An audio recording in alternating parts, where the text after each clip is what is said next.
If your hands have been tingling, going numb, or feeling weaker lately, this is not something you should ignore after 60. Because what feels like a small annoyance right now could quietly be the early stage of nerve damage that affects your grip strength permanently. And yes, this is exactly what you clicked for. Why your hands are tingling, and what it could cost you if you ignore it. But here's what most people don't realize. That tingling in your fingers? It's often not just about your hands. It can start from your wrist, your neck, or even your blood sugar levels. And if you treat the wrong cause, you might actually make it worse. Now here's the part that surprises most of my patients. I've seen people who ignored this for just a few months, and suddenly they couldn't open jars, hold a cup steadily, or even button a shirt properly. Not because of age, but because the nerve signals to their muscles were slowly shutting down. So in this video, I'm going to walk you through what this tingling really means after 60. The biggest mistake people make that speeds up nerve damage. And most importantly, how to protect your grip strength before it's too late. And make sure you stay with me, because later I'll show you a simple, at-home check that can tell you whether this is something mild or something you should take seriously right now. And there's one hidden cause almost nobody talks about. We'll get to that in a moment. Now, let's start with why this happens in the first place. Now here's where it gets interesting. After the age of 60, your nerves don't respond the way they used to. Not because they suddenly fail, but because they become more vulnerable to pressure, reduced blood flow, and metabolic changes. Think of your nerves like electrical wires.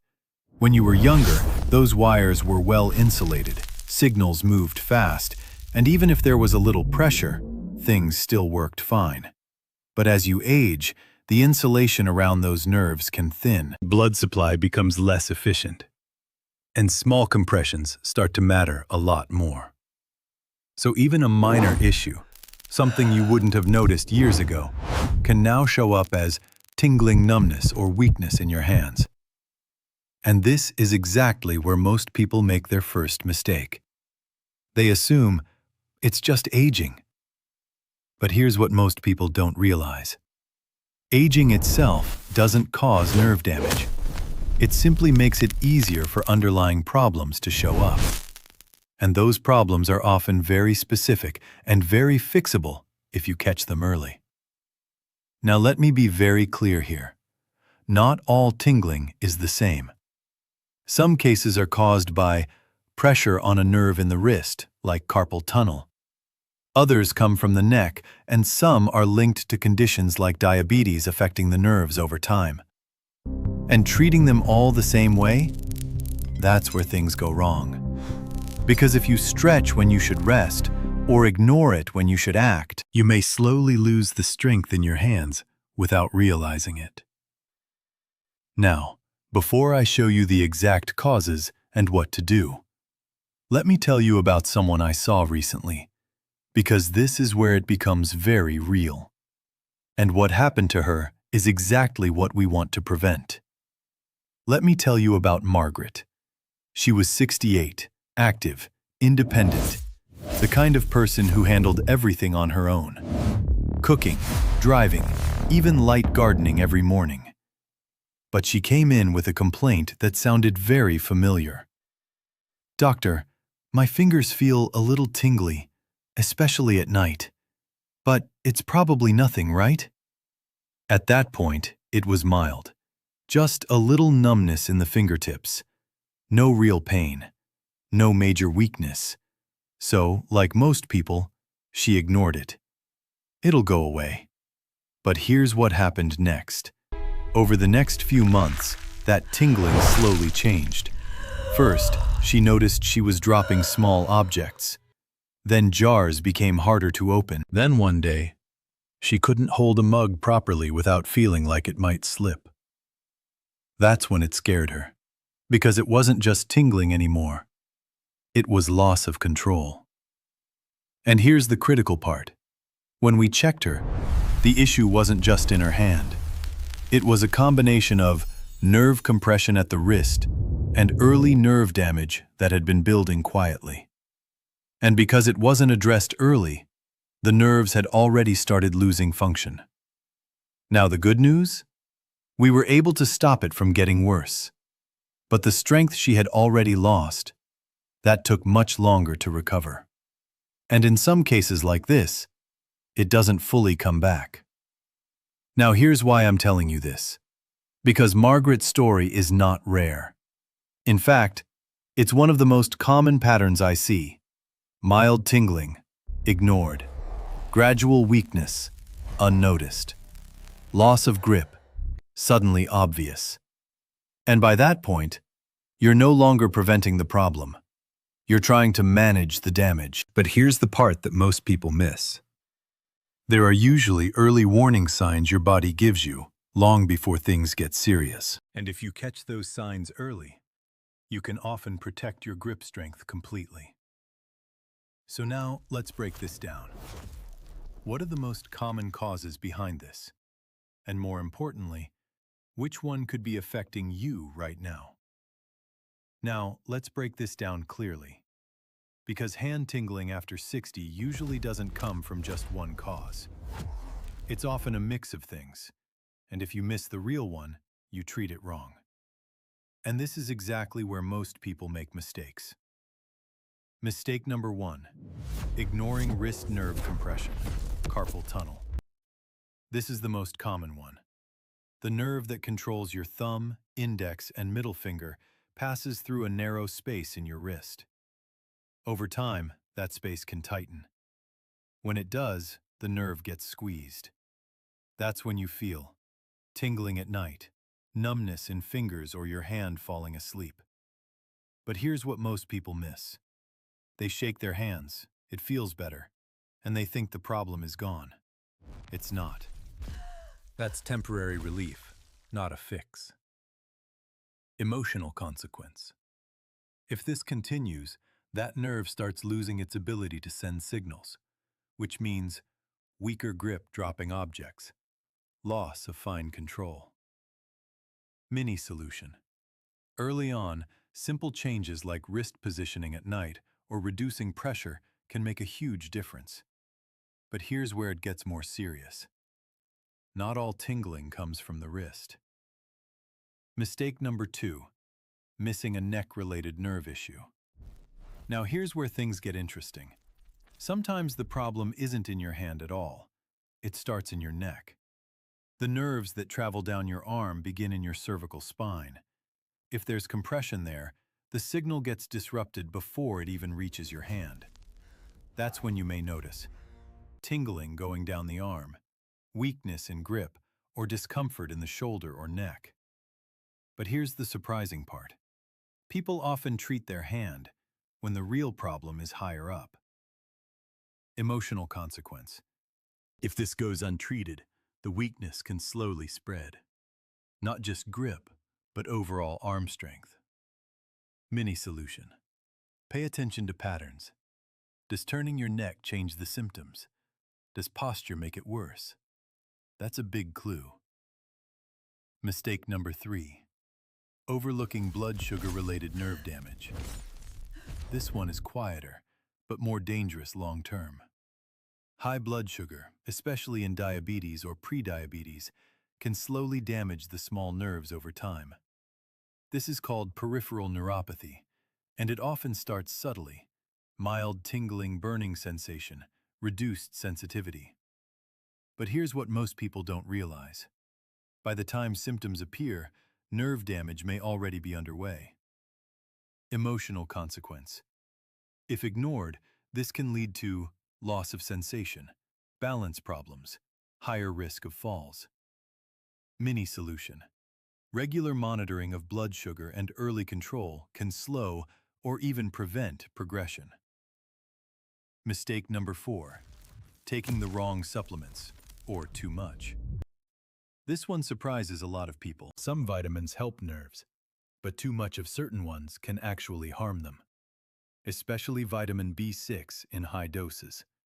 Yes, the same vitamin people take for nerve health. But here's where things go wrong. Excess B6 can actually cause tingling numbness, nerve irritation. Emotional consequence. You think you're helping yourself, but symptoms quietly get worse. Mini solution. Always check dosage, duration, and whether you actually need it. Mistake number 5. Waiting until weakness appears. This is the biggest one. Most people act only when they start dropping things or can't grip properly. But by then, the nerve has already lost function. And here's the hard truth. Nerves recover slowly. Sometimes very slowly. Mini solution. The moment you notice tingling numbness or unusual hand sensations, that's your window to act. Now here's the key takeaway so far. Tingling is not the real problem. It's a signal. And if you understand what's causing it, you can stop things from getting worse. But here's what makes this even more important. There's actual research showing how nerve damage progresses and what helps slow it down.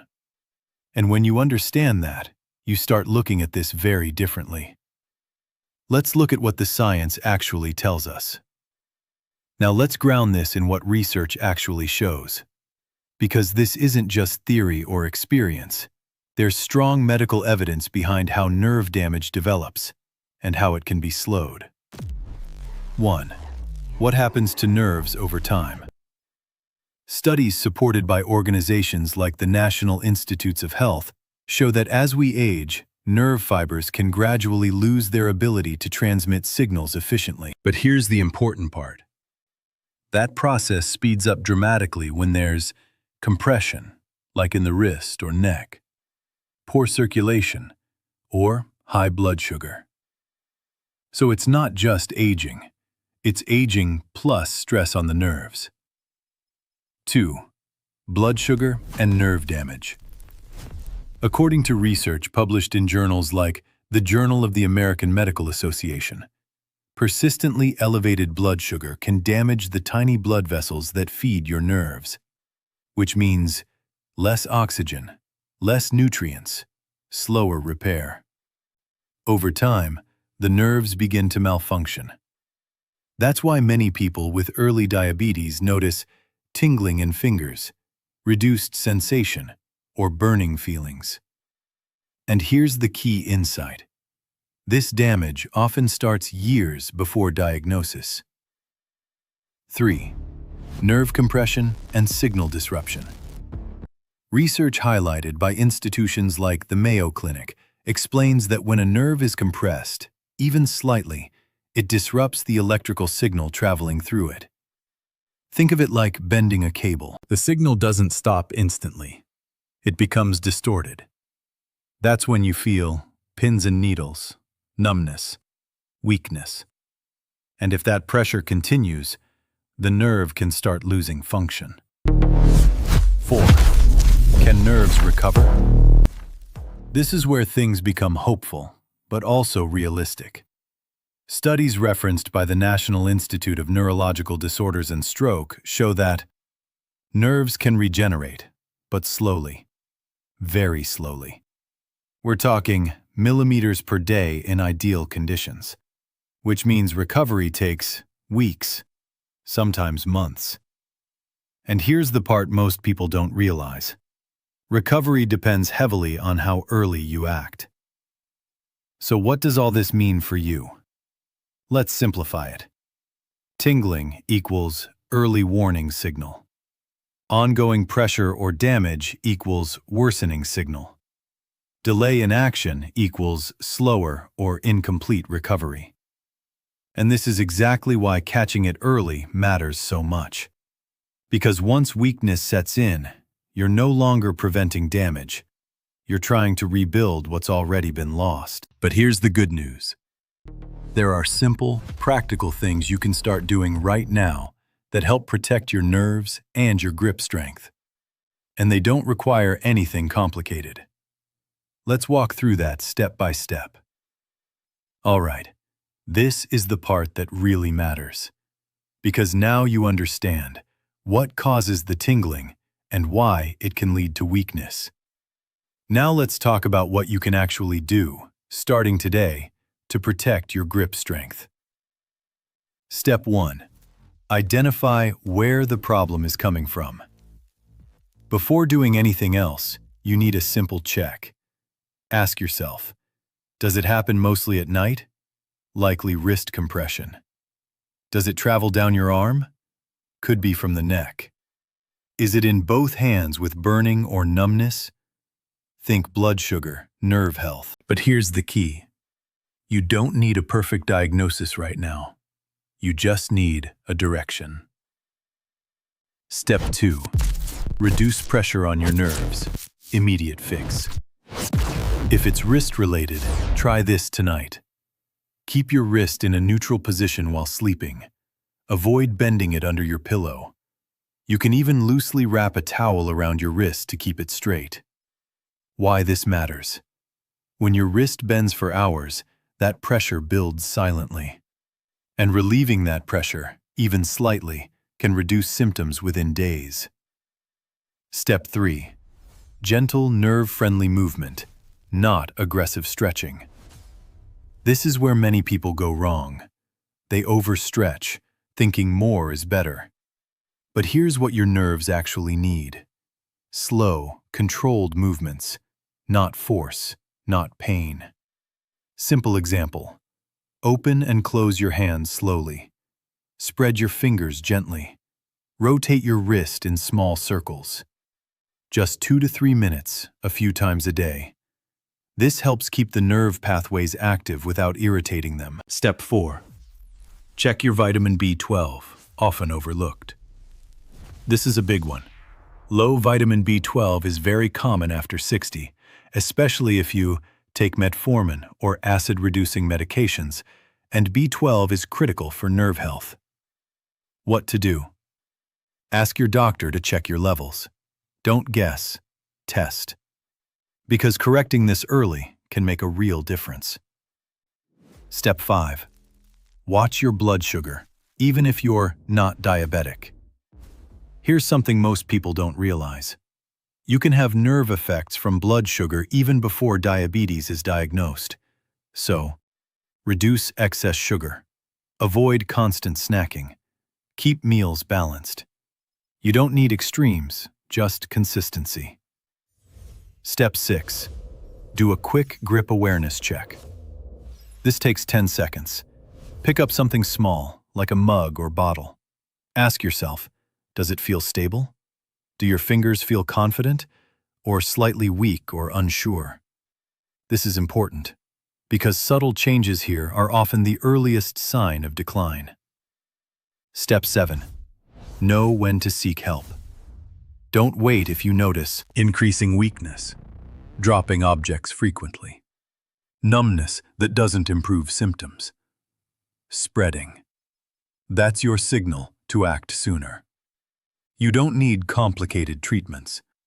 Small, consistent actions early can protect your nerves long-term. And remember what we said earlier. Tingling is not the problem. It's the warning. Now let's bring everything together, and make sure you leave this video knowing exactly what matters most. So let's bring this back to where we started. That tingling in your hands is not just a random symptom, and it's definitely not something to ignore after 60. Because now you know. It can come from your wrist, your neck, or your metabolic health. It often starts small, but can quietly affect your grip strength. And most importantly, the earlier you act, the more you can protect and even recover function. Remember Margaret? The difference between her outcome and a better one wasn't treatment. It was timing. Earlier, I mentioned a simple way to tell whether this is something mild or something more serious. That at-home check we talked about? If you notice weakness when holding everyday objects, or your grip feels less reliable than before, that's your early signal. Don't wait for it to become obvious. That's the window where action matters most. And here's the one thing I want you to remember after this video. Tingling is your body's early warning system, not something to push aside. Because what comes next, if ignored, isn't just discomfort, it's loss of control. Before you go, tell me this in the comments. Have you noticed tingling more at night or during the day? I read every comment, and it helps me create videos that are actually useful for you. If this helped you understand what's really going on, like the video so more people can find it. Subscribe if you want simple, clear health breakdowns like this. And most importantly, pay attention to what your body is telling you now, so you can stay independent, strong, and in control later. I'll see you in the next video.